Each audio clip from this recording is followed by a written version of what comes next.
Guys మీ ల్యాప్టాప్లో AWS CLI install చేయాలంటే ఇప్పుడు నేను చెప్పబోయే స్టెప్స్ ఫాలో చేయండి. ఏదైనా ఒక బ్రౌజర్ ఓపెన్ చేయండి. సింపుల్గా మీరు install AWS CLI and Windows అని గూగుల్ సెర్చ్ చేసినట్టయితే మీకు ఇక్కడ ఫస్ట్ లింక్ వస్తుంది. ఓపెన్ చేయండి. ఓపెన్ చేసిన తర్వాత మీరు కిందికి స్క్రోల్ చేస్తే ఇక్కడ Linux, Mac OS, Windows options ఉంటాయి. విండోస్ది ఎన్లార్జ్ చేసిన తర్వాత మీకు ఇక్కడ టూ ఆప్షన్స్ ఉంటాయి. ఈ లింక్ క్లిక్ చేశారంటే ఇక్కడ ఫస్ట్ లింక్ క్లిక్ చేశారంటే మీకు డైరెక్ట్గా ఫైల్ డౌన్లోడ్ అవుతుంది. దాన్ని డబుల్ క్లిక్ ఇచ్చుకుంటూ మన వేలో వెళ్ళిపోవచ్చు.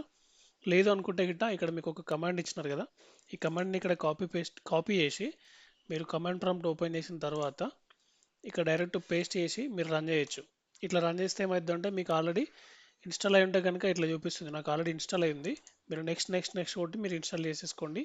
వన్స్ ఫినిష్ అయిపోయిన తర్వాత చాలా మందికి ఏంటంటే డైరెక్ట్ ఇక్కడ ఇన్స్టలేషన్ ఫినిష్ అవుద్ది. ఇక్కడ ఫినిష్ అయిపోయిన తర్వాత మనం ఏడబ్ల్యూఎస్ అని క్లిక్ చేస్తే ఇలా రాదు. చాలా మందికి ఏడబ్ల్యూఎస్ కమాండ్ నాట్ ఫౌండ్ అని వస్తుంది. సో అప్పుడు మీరు సింపుల్గా ఒకసారి ల్యాప్టాప్ రీస్టార్ట్ చేయండి, సెట్ అయిపోతుంది. దీనిలో ఎన్వైర్న్మెంట్ వేరియబుల్స్ ఏది కూడా యాడ్ చేయాల్సిన అవసరం లేదు.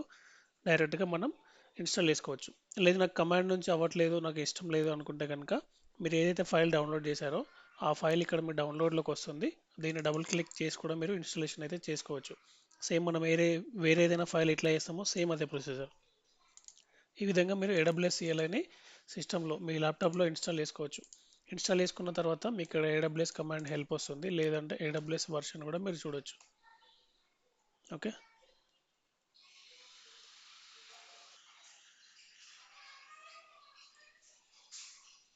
ఇలాగా ఓకే చూసారు కదా. Thank you for watching the video.